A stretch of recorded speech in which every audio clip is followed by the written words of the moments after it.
নমস্কার বন্ধুরা, overall knowledge চ্যানেলে আপনাদের সকলকে স্বাগত জানাই। আজ আমরা কার্যক্ষমতা শক্তির সেকেন্ড পার্টটা পড়ব।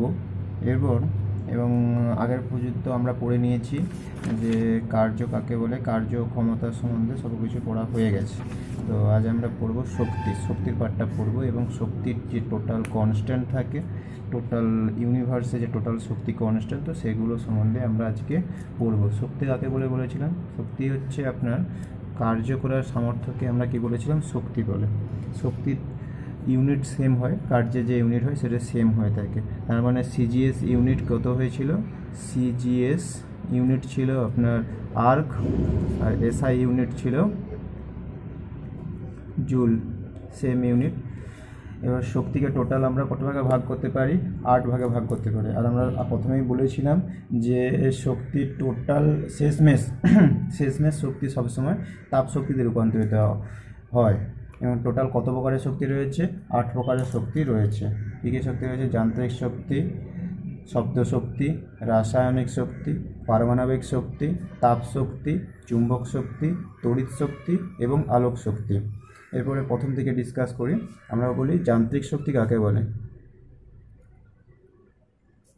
যান্ত্রিক শক্তি, যান্ত্রিক শক্তিকে যান্ত্রিকভাবে কার্য করার সামর্থ্যকে যান্ত্রিক শক্তি বলা হয়। যান্ত্রিকভাবে কার্য করার সামর্থ্য মানে যান্ত্রিকভাবে কার্য করার সামর্থ্যকে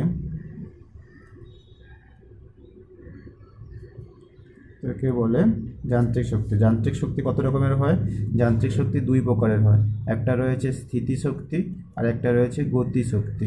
স্থিতিশক্তি মানে কি? কোনো একটা বস্তু চিরকাল স্থির থাকে তখন তাকে স্থির বলা হয়ে থাকে। এরপর বা এর থেকে যতটা পরিমাণে কার্য করে ওই বস্তুটাকে তার পজিশনটাকে চেঞ্জ করানো হয় তাকে বলছি আমরা স্থিতিশক্তি। যেমন করি, কোনো একটা বস্তুকে যখন উপরে ছুঁড়া হলো, কোনো একটা বস্তুকে ধরুন উপরে ছুঁড়া হলো, তো ছোঁড়া হলে তো বস্তুটা যখন কোনো বস্তুকে যখন উপর দিকে ছুঁড়বো আমরা, তো তার একটা নির্দিষ্ট ভেলোসিটিতে যাবে। ভেলোসিটিতে যাওয়ার পরে ওর ভেলোসিটি ধীরে ধীরে কমতে থাকবে আর একটা ফাইনাল পজিশনে কী হয়? ওর ভেলোসিটি একেবারে v=0 হয়ে যায়। তো ওর মধ্যে টোটাল যে শক্তি সঞ্চিত হয় সেই শক্তিটাকে বলা হয়ে থাকে, যে শক্তিটা সঞ্চিত হয় যে উইন শেষ পজিশনে যে শক্তিটা সঞ্চিত হয় তাকে বলছি আমরা স্থিতিশক্তি। ঠিক আছে, তো সেই শক্তিটাকেই আমরা বলছি স্থিতিশক্তি। ওই স্থিতিশক্তির মান কত রয়েছে? ওই যে শেষ পজিশনে, ওই যে পজিশন পর্যন্ত কোনো একটা বস্তুকে উপরের দিকে ছুঁড়ে দিলে যেখানে তার ভেলোসিটি =0 হয়ে যায়, তো সেই পজিশনে তার সবথেকে স্থিতিশক্তির মান হয় m × g × h। হচ্ছে তার ডিস্টেন্স মানে উপরের হাইট, আর mg নিচের দিকে কাজ করছে, mg তার ওয়েট 1 m × g, mg/h পর্যন্ত তার স্থিতিশক্তি হয়। এবার গতিশক্তিটা কি?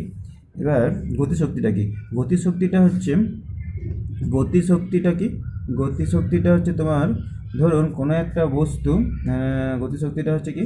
কোনো একটা বস্তু ইউ বেগে যাচ্ছে, তো তার ফলে গতির ফলে কোনো একটা বস্তু গতিবেগে যাচ্ছে, তো গতিবেগের জন্য যে শক্তিটা অর্জন করে তাকে বলা হয় গতিশক্তি। যেমন এম ভরের কোনো একটা বস্তু ইউ প্রাথমিক বেগ নিয়ে যাচ্ছে, তো এর ফলে তার গতিশক্তি কত রয়েছে? গতিশক্তিকে বলি আমরা কাইনেটিক এনার্জি। তো কি বলি আমরা? Kinetic energy. কাইনেটিক এনার্জি ইকে সমান ½ m/v²। এম ভরের কোনো একটা বস্তু যদি ভি বেগে যায় তো দ্যাট ইজ কল ½ m/v² হয়ে থাকে। ওকে, এরপরে উদাহরণ আছে। তো কোন শক্তিতে রূপান্তরিত হয় তা আমরা এখান থেকে পড়ব। 1 নম্বর কি বললাম? 1 নম্বর কোশ্চিন হচ্ছে, আমরা ধরুন যে স্থিতিশক্তি গতিশক্তিতে কী করে রূপান্তরিত হচ্ছে। ধরুন স্থিতিশক্তি একটা উদাহরণ দিলাম, কি বললাম উদাহরণ? স্থিতিশক্তি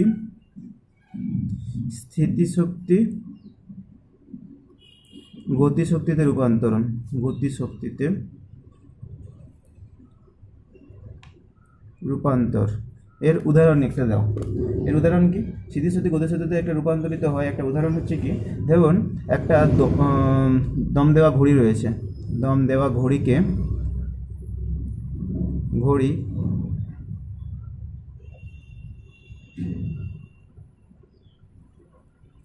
দম দিয়ে ছেড়ে দিন। এটা কি উদাহরণ? এটা স্থিতিশক্তি থেকে গতিশক্তিতে রূপান্তরিত হওয়ার উদাহরণ। একটা দম দেওয়া ঘড়িকে দম দিয়ে ছেড়ে দিন, তার মানে কি দম দেওয়া যখন ঘড়িতে হয় সেখান থেকে স্থিতিশক্তিতে সঞ্চিত হলো, স্থিতিশক্তিটা ধীরে ধীরে আস্তে আস্তে আস্তে আস্তে গতিশক্তিতে রূপান্তরিত হয়। এবার অপোজিটভাবে গতিশক্তি কীভাবে স্থিতিশক্তিতে রূপান্তরিত হয়? গতিশক্তি স্থিতিশক্তিতে রূপান্তরিত হয়। গতিশক্তি স্থিতিশক্তিতে রূপান্তর কীভাবে হয়? তো এর উদাহরণ কি? গতিশক্তি স্থিতিশক্তিতে রূপান্তরিত, কোনো একটা বস্তুকে উপরের দিকে ছুঁড়ে দিলাম, উপরের দিকে ছুঁড়ে দিলে কি হয়, বস্তুটা যখন এই পজিশন থেকে যখন উপর পজিশনে যাবে তো সেখানে কি হয়, এর যে ভেলোসিটি ধীরে ধীরে কমতে থাকবে, ভেলোসিটি কমতে কমতে v=0 হয়ে যায়। তো সেখান থেকে যে কাইনেটিক এনার্জি মানে গতিশক্তি কী হয়, ½mv², তো সেখানে v=0 মানে 0 হয়ে যায়। বাট এর মধ্যে কী এনার্জি থাকে, পোটেনশিয়াল এনার্জি মানে স্থিতিশক্তি, স্থিতিশক্তি কত থাকে, mgh বর্তমান থাকে। তাহলে এই যে কোনো একটা বস্তুকে উপরে দিকে, মানে এটা কোন পজিশন, মানে অন্তিম পজিশন, অন্তিম কোনো একটা বস্তুকে উপরের দিকে ছুঁড়ে দিলে তো অন্তিম পজিশনে কী হয়, ভেলোসিটি 0 হয়ে থাকে, আর টোটাল যে শক্তিটা রূপান্তরিত হয় সেটাকে বলি আমরা স্থিতিশক্তি। ওকে, আর টোটাল যে শক্তি হয়ে থাকে, শক্তি কি, শক্তি টোটাল যে হয়ে থাকে ইকুয়ালস টু স্থিতিশক্তি, স্থিতি প্লাস গতিশক্তি, টোটাল যে শক্তি। আর শক্তির তো অবিনশ্বর সূত্রতে জানাই গেছে, শক্তি অবিনশ্বর, শক্তিকে সৃষ্টি বা ধ্বংস করা যায় না। এই মহাবিশ্বের টোটাল যে শক্তি হয়ে থাকে, টোটাল সেটা কনস্ট্যান্ট হয়ে থাকে, তাকে শক্তিকে সৃষ্টিও করা যায় না। আর এটা আমরা প্রুভ করবো কিছুক্ষণ পর। তো আগে আমরা দেখে নেই যে প্রত্যেকটা শক্তি কীভাবে একটা শক্তিতে রূপান্তরিত হচ্ছে সেটা দেখে নাও। তো সাউন্ড থেকে গতিশক্তি, সাউন্ড থেকে যান্ত্রিক শক্তিতে কীভাবে রূপান্তরিত একটা উদাহরণ, সাউন্ড এনার্জি টু যান্ত্রিক শক্তি বা মেকানিক্যাল এনার্জি, যান্ত্রিক শক্তিতে রূপান্তর। সাউন্ড এনার্জি থেকে যান্ত্রিক শক্তির একটা উদাহরণ কি, যেমন জোরে যদি একটা শব্দ হয় বা বোম ফাটে বা বাজি হয়, তার মানে কী হয়, শব্দ শক্তি কী হয়, যদি কাঁচ কী হয়, ভেঙে যায়। খুব জোরালো যদি শব্দ হয়, খুব জোরালো, কী লিখবো, খুব জোরালো শব্দে কি হয়, কাঁচের দেওয়াল ভেঙে যায়, কাঁচের জানালা ভেঙে যায়, কাঁচের জানালা ভেঙে যায়। একে আমরা কি বলছি, সাউন্ড এনার্জি থেকে আমরা যান্ত্রিক শক্তিতে রূপান্তর। কি বলছি, খুব জোরালো শব্দে কাঁচের জানালা ভেঙে যাওয়া, এটা হচ্ছে সাউন্ড এনার্জি থেকে যান্ত্রিক শক্তিতে রূপান্তর হয়ে গেল। এরপর আমরা রাসায়নিক শক্তি থেকে তড়িৎ শক্তিতে রূপান্তরিত কীভাবে পাবো, দেখুন, রাসায়নিক শক্তি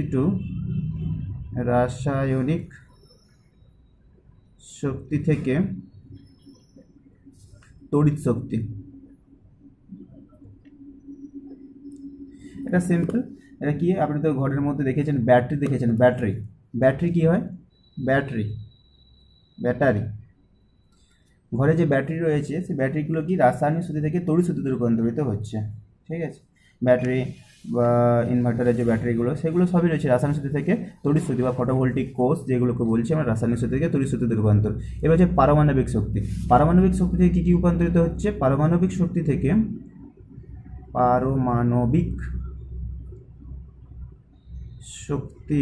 থেকে তাপ শক্তিতে রূপান্তরিত। যেমন কি পারমাণবিক বোমা হচ্ছে তোমার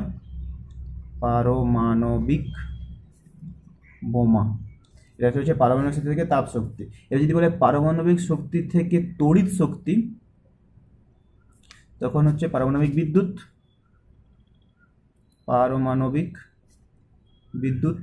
ঠিক আছে, তো এখান থেকে দুটো পাওয়া গেল। পারমাণবিক শক্তি থেকে তাপ শক্তিতে রূপান্তরিত কী হয়, পারমাণবিক বোমা ফাটালে প্রচুর পরিমাণে শক্তি উৎপন্ন হয়, বা সেটা হচ্ছে আমরা তাপ শক্তিতে রূপান্তরিত হয়ে যায়। তো পারমাণবিক শক্তি থেকে তাপ শক্তিতে রূপান্তরিত। আর যদি বলে পারমাণবিক শক্তি থেকে তড়িৎ শক্তি, তো পারমাণবিক বিদ্যুৎ বলতে হবে। ওকে, এরপরে আসছি কি, তাপ শক্তি থেকে তো আপনি অনেক কিছুই পাবেন। তাপ শক্তি থেকে তড়িৎ শক্তিতেই আসুন। তড়িৎ শক্তি কি, তাপবিদ্যুৎ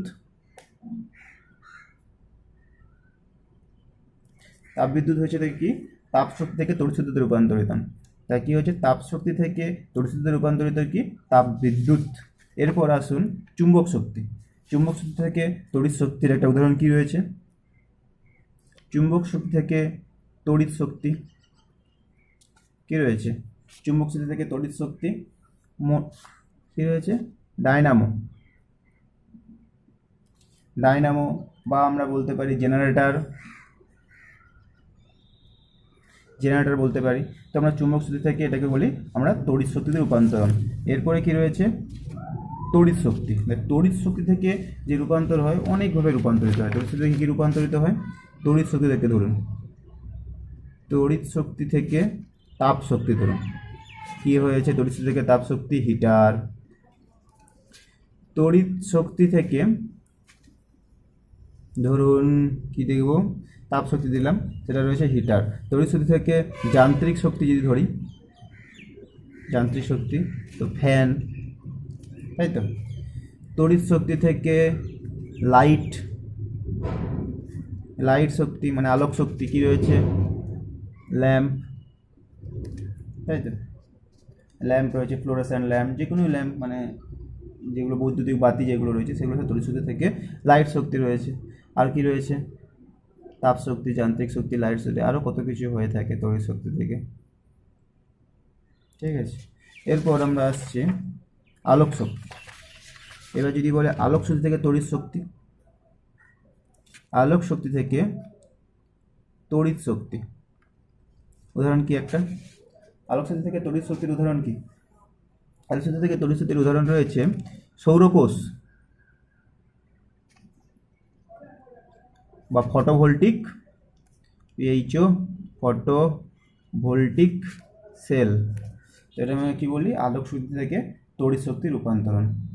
ওকে, এরপর দেখে নিন সবগুলো শক্তির একে অপরে কীভাবে রূপান্তরিত হয় তার একটা এক্সাম্পল আমার দেওয়া হলো।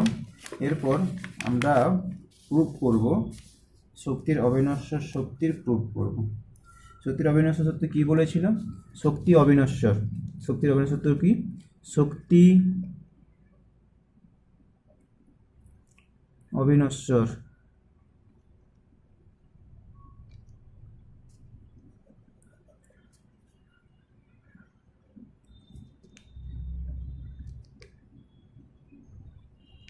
শক্তিকে সৃষ্টি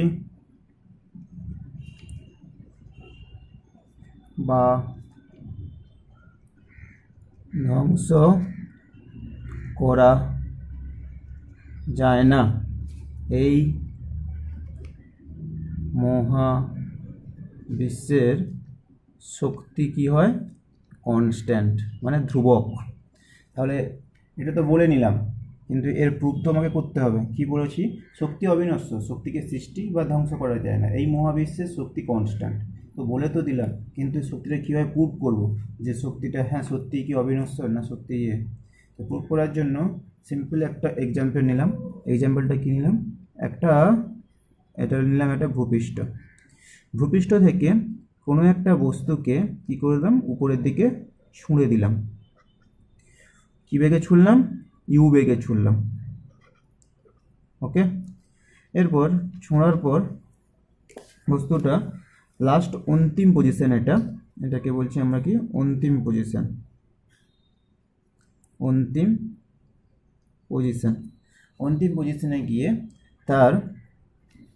পজিশনে গিয়ে ওখানে গেল। ওখানে যাওয়ার পরে অন্তিম পজিশন ওখানে গেলে, ওখান থেকে যাওয়ার পরে নিচের দিকে নামতে থাকলো। তাহলে অন্তিম পজিশনে কী হয়? ভি ইকুয়ালস টু 0 হয়ে যায়। আর টোটাল আমরা হাইট ধরলাম, ধরুন টোটাল আমরা হাইট করলাম কি? এইচ। ওকে, অতএব পজিশনটা নিলাম কি? এই একটা পজিশন নিলাম। এবার ধরুন মিডিলে একটা পজিশন নিলাম, এই একটা পজিশন নিলাম। তো মিডিলের পজিশনটা আমি এখান থেকে ইউ বেগে যাচ্ছে, আর এর বেগ কত ধরলাম? এখানে আমরা ধরলাম ভি। ওকে, এটা এর পজিশন কোনো একটা ধরলাম ভি নিলাম। আর এখান থেকে আর এই দিক থেকে ডিস্টেন্স কত নিলাম? ডিস্টেন্স নিলাম এক্স। ওকে, আরেকটা পজিশন নিলাম এটা লাস্ট মাথায়, যেমন ভূপৃষ্ঠের নিচে পড়ে গেল সেই পজিশনটা নিলাম। তো এখানে আমরা তো 1 নম্বর পজিশন, 2 নম্বর পজিশন, 3 নম্বর পজিশন, ঠিক আছে। তো পজিশন নম্বর 1 পজিশন নাম্বার ওয়ানে কী বলছে যে যখন অন্তিম পজিশন নাম্বার ওয়ানটা কী রয়েছে আপনার অন্তিম পজিশন। তো অন্তিম পজিশনের ক্ষেত্রে তো ফাইনাল ভেলোসিটি কত হয়, 0 হয়ে যায়। তাহলে ফাইনাল ভেলোসিটি যেহেতু 0 হয় তো টোটাল যে এনার্জি থাকে, এনার্জি টোটাল মানে কি বললাম, ই kinetic energy plus E potential energy. তো কাইনেটিক এনার্জি মানে গতিশক্তি, আর এটা পোটেনশিয়াল এনার্জি মানে স্থিতিশক্তি। তো কাইনেটিক এনার্জি কি বললাম এখানে, half of M V square, plus potential energy কি বলেছিলাম, এম জি এইচ। এবার দেখুন যে টোটাল যে প্রথম পজিশন মানে ফার্স্ট পজিশন আমরা যখন নিলাম এটাকে ফার্স্ট পজিশন, তো অন্তিম পজিশনের ক্ষেত্রে ভেলোসিটি ইকুয়ালস টু কী বললাম, 0। ফাইনাল পজিশনের ভেলোসিটি 0 হয়ে যায়। তো সেক্ষেত্রে আমরা এইটা ইকুয়ালস টু 0 হয়ে যায়। তাহলে ই টোটাল কত রয়েছে, এম জি এইচ। তো ই টোটাল সমান টোটাল যে এনার্জি রয়েছে তো এম জি এইচ হয়ে দাঁড়ায়। ওকে, এরপর আমরা আসবো সেকেন্ড পজিশন। তো সেকেন্ড না, আমরা আসবো থার্ড নম্বর পজিশন 3। ওকে, তো পজিশন 3তে কী বলছে, পজিশন 3তে যখন হয়েছে তো সেখানে কী এনার্জি রাখবে, তো সেখানে এখানে পজিশনে যখন বস্তুরা যখন ফাইনাল পজিশনে চলে বস্তুরা তখন ফাইনাল ভেলোসিটি নিয়ে নিচের দিকে নামতে থাকে এবং এখানে ফাইনাল গিয়ে পৌঁছায়। তো এই জাস্ট পড়ে যাওয়ার ঠিক আগের মুহূর্ত, মানে পড়ে যাচ্ছে না, পড়ে যাওয়ার ঠিক আগের মুহূর্ত পর্যন্ত। ওকে, তো সেই পজিশনে কি হচ্ছে, তো ই টোটাল সমান কি, total equals to E kinetic energy plus E potential energy. Okay, তো পোটেনশিয়াল এনার্জি কত রয়েছে, তো হাইট ইকুয়ালস টু কত রয়েছে, ঠিক পড়ে যাওয়ার আগের মুহূর্ত, মানে পড়ে গিয়ে শান্ত হয়ে যাওয়া না, পড়ে গিয়ে স্থির হয়ে যাওয়া না, ঠিক পড়ে যাওয়ার ঠিক আগের মুহূর্ত। তো সেক্ষেত্রে কী হয়, এইচ ইকুয়ালস টু 0। তো কাইনেটিক এনার্জি কী বলেছিলাম, half of M V square plus M G H, তাই তো। এইচ ইকুয়ালস টু কী বললাম, 0। আর আমরা আগে প্রুভ করেছিলাম যে ভি স্কোয়ার সমান ইউ স্কোয়ার প্লাস 2gh, তাই তো। আর যেহেতু এখানে ইনিশিয়াল ভেলোসিটি কত ছিল, এখান থেকে যখন আসছি তো ভেলোসিটি আমার কত ছিল এখানে, 0। তো ইউ ইকুয়ালস টু 0, কেন এটা তখন ইনিশিয়াল ভেলোসিটি হয়ে যাচ্ছে। তো ভি স্কোয়ার সমান কী করলাম এখানে, তো half of M into 2gh, তো 2 কেটে গেল, তাহলে mgh। ওকে, টোটাল প্রুভ হয়ে গেল। এরপরে আমরা আসছি 2 নম্বর পজিশান। ওকে, তো 2 নম্বর পজিশানটা কি, পজিশান নাম্বার 2। তো পজিশন নাম্বার 2তে কী হয়, এখানে কাইনেটিক এনার্জিও বর্তমান থাকবে আর পোটেনশিয়াল এনার্জিও বর্তমান থাকবে। তো সেক্ষেত্রে আমরা ই টোটাল কী পাওয়া যাচ্ছে, E kinetic energy plus E potential energy. Kinetic energy কী বলেছে এখানে, half of M U square plus potential energy কত রয়েছে, কাইনেটিক এনার্জি এখানে হয়ে গেল পোটেনশিয়াল এনার্জি এম জি, এতটা পর্যন্ত হাইট, তো কত রয়েছে এইচ মাইনাস এক্স, কেন total height H, X minus, তো এইচ মাইনাস এক্স হয়ে গেল।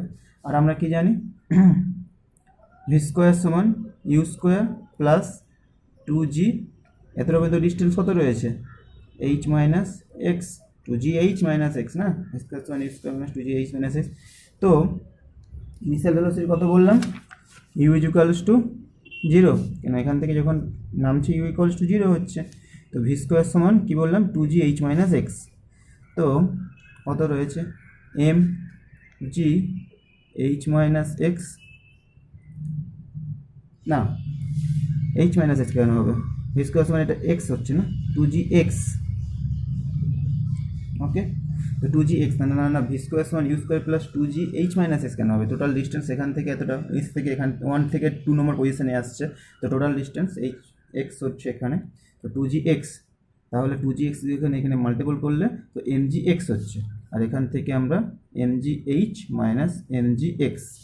ওকে, তো কী হয়েছে তাহলে mgx plus mgh minus mgx, তাহলে mgx ক্যান্সেল আউট। তো প্রত্যেক ক্ষেত্রেই আমরা কি আসছে, mgh আসছে, কি আসছে 3 নম্বর পজিশনের ক্ষেত্রে টোটাল যে এনার্জি রয়েছে তো mgh আসছে। তার মানে এখান থেকে কি বোঝা যায়, এখান থেকে প্রমাণ হয় যে এই মহাবিশ্বে এনার্জি কনস্ট্যান্ট, এনার্জিকে সৃষ্টিও করা যায় না বা ধ্বংস করা যায় না। এনার্জি কনলি কী হয়, ট্রান্সফর্ম হয়। এক এনার্জি থেকে ট্রান্সফর্ম কীভাবে হচ্ছে, তো এনার্জি ট্রান্সফর্ম হচ্ছে এরকম বিভিন্নভাবে, বিভিন্ন ওয়েতে, যেমন স্থিতিশক্তি থেকে গতিশক্তি, গতিশক্তি থেকে স্থিতিশক্তি, বিভিন্নভাবে এনার্জি ট্রান্সফর্ম হয়। এনার্জি কখনো সৃষ্টিও করা যায় না বা ধ্বংস করা যায় না। তো এই টোটাল বিশ্বে এনার্জি রিমেন কনস্ট্যান্ট। ওকে, তো থ্যাংক ইউ ফর এখানে আমরা শেষ করছি কার্যক্ষমতা শক্তির এই চ্যাপ্টারটা। আর যদি ভিডিওটা ভালো লেগে থাকে তাহলে সাবস্ক্রাইব করে দেবেন। Thank you.